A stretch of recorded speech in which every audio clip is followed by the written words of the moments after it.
السلام عليكم يا أحبائي، مرحبا بكم جميعا في Gulf Arabic Master. Welcome to Gulf Arabic Master.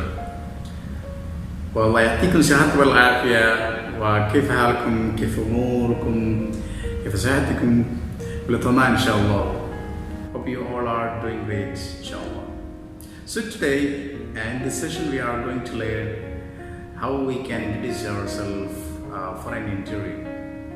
So introducing ourselves, it is not a big deal. It is not that much difficult.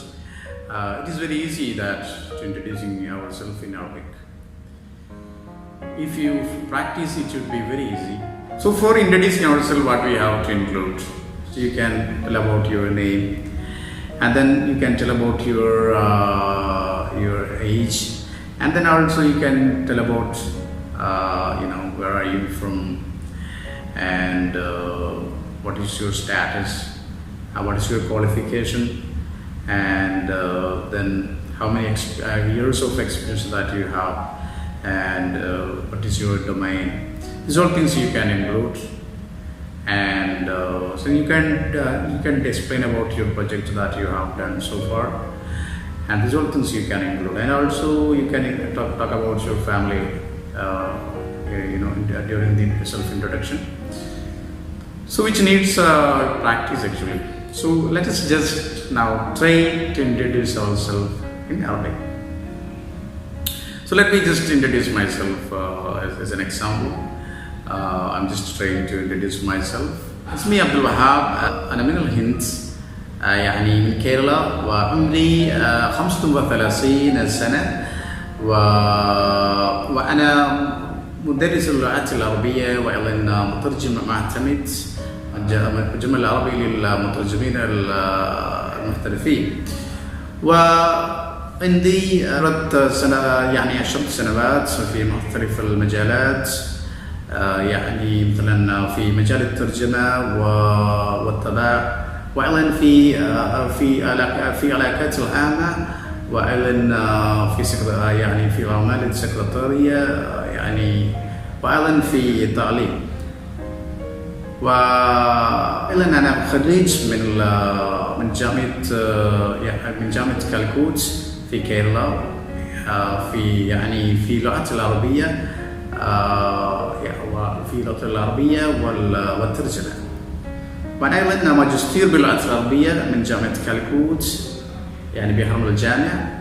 وأنا بدأت يعني شغلي في قطر، يعني بالدوحة، يعني هذا شغل مع واحد الشركة العالمية الكهربائية، يعني في دوحة قطر.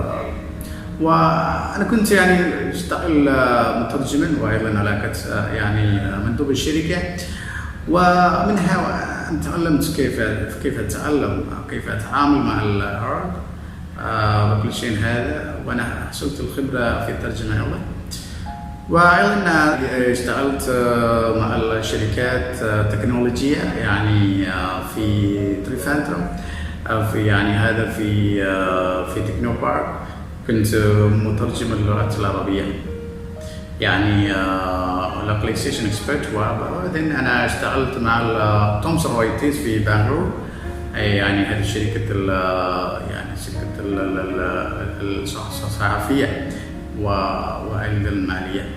وكنت هناك مترجم اللغات، يعني كنت أترجم المسندات المالية، يعني مثلا تقرير محاسبي، يعني تقرير حسابات، ويعني أيضا يعني بالانس شيت، كاش فلوز، انكم ستيتمنت، كل هذه يعني. بعدين أنا اشتغلت في شركة السياحية، ويعني كنت أتعامل مع العرب من مختلف البلدان العرب، يعني كل هذا يعني أزور في كيرلا للسياحة، يعني لطمات جمال الطبيعة.